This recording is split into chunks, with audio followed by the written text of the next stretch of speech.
Hello everyone, Hyper here. In this video, I will give you 5 suggestions on things you should be doing during the BFA pre-patch while waiting for the actual expansion to release.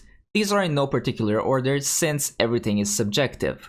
The first thing you want to do is sell all of your Legion materials you've collected. You can either just sell the mats themselves on the auction house or have a friend, or if you have some professions, craft them into something that's maybe worth a little more gold and then sell those. But you don't really want to hold on to mats because their value usually dips way down once the new expansion launches. And of course, with Legion, there will be a few that are going to be slightly excluded, such as mats that contribute to making skystep potions or invisibility potions, basically anything utility related that is still relevant in BFA. But things like gems, enchants, and all those, their value will plummet as soon as BFA releases, so you might as well make a quick buck while you have the chance. On your main character, you're also most likely sitting on a very large amount of Order Hall resources. And once BFA launches, you won't have any use for them, so you might as well convert them to Blood of Sargeras in your Order Hall. And this conversion rate isn't exactly the most efficient, but you won't need the Order Hall resources later on anyway, so you might as well convert it to Blood of Sargeras, and then go to the Blood of Sargeras vendor in Dalaran and convert that to materials, which you can then sell. Number 2. Collect all of the legendaries you will need for leveling, and this applies to your main or your alt characters. Blizzard significantly increased the amount of Awakening Essences you get from pretty much every single piece of content you do. If you bonus roll a boss and you don't get loot, you will get essences instead. If you go out doing world quests, you will get essences.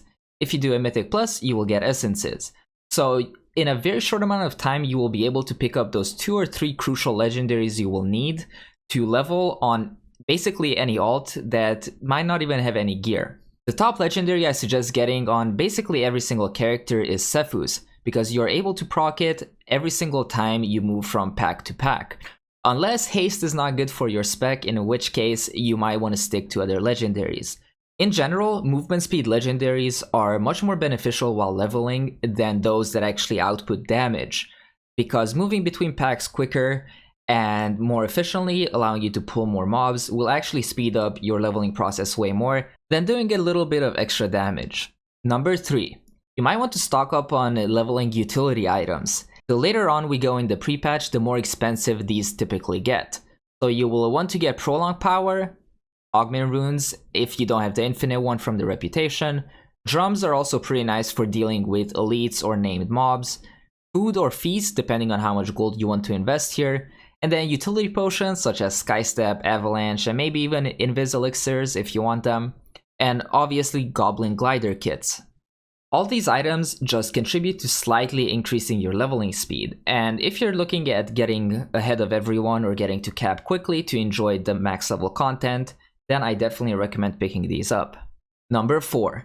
Complete the pre-patch quest lines. Even if you aren't interested in the story and how the conflict between the Alliance and the Horde starts, you might as well do the quest line because at the end you'll get a cool mount that is specific to your faction. Also, doing the questline will unlock a max level zone. It's kind of a world questing zone where you can get some transmog items, and maybe if you're doing this on an alt, you will get items that are actually upgrades since they are at 210 eye level. These scenario quests will release each week. The first one was released this week on Tuesday or Wednesday if you're in the EU. And then each week following until the pre-patch ends, we will get a new piece of content that kind of ties the story together of how we get to the conflict of BFA. Number 5. Get your Spellwing and Shackled Urzel mounts. I know that if you're not a Mythic Raider, you're probably not going to get the Urzel mount, but at least your Spellwing, even if you're not a Raider or you just do normals, you can still get your Spellwing. There are plenty of weekly carry groups out there who help people get Violet Spellwings every single week. So you can check on Twitter or on forums. There's plenty of streamers, content creators, guilds who just like helping people, and they will definitely help you out to get this mount before it goes away in BFA. On the other hand, if you're rolling in dough, you can also purchase a carry for gold, obviously, either for heroic or mythic mounts. If you want to do the mythic mount and you want to get that Shackled Urzel, most of the top guilds still sell weekly carries up until the end of the pre-patch. Those are the 5 things I suggest doing during the pre-patch. If you want to add anything to the list, leave it in the comment section below. Thank you so much for watching. Huge shout out to the Patreon supporters for making this video possible, and I'll see you on the next one.